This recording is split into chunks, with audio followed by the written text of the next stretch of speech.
Күнде мінеміз ғой таксиге. Братан, жол ұзақ екен, кішкене танысып отырайық та, братан. Иә, танысып. Есім Батыр болады. Менің атым кім? Ау? Менің атым кім? Мен қайдан білемін, братан, сен атың кім екенін? Жоқ, сен түсінбедің.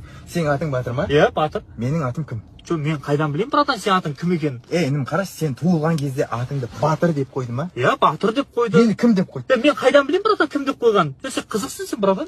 Бауырым, қарашы, сені достарың сені Батыр деп шақырады ма? Иә, Батыр деп шақырады. Мені кім деп шақырады? Мен қайдан білемін, братан, кім деп шақырады? Мен жаңа ғана отырып тұрмын ғой таксиге, білмеймін ғой сені. Сен сабыр сақ. Ой, қойшы, братан, сен вообще қазір түсінесің, қара. Сен фамилияң кім? Фамилиям Оспан. Атың Батыр солай ма? Конечно, атым Батыр. Менің фамилиям Зарқан. Аха. Атым кім? Мен қайдан білеймін, братан, сен фамилияңды жаңа ғана естіп тұрмын, атың кім екен? Қоймаған есің ба? Қойшын, мен саған айттым ғой, менің атым кім деп, менің атым кім? Мен де саған айтып тұрмын, братан, білмеймін сен атың кім екенін, жаңа ғана мініп тұрмын. Кім де менің атым?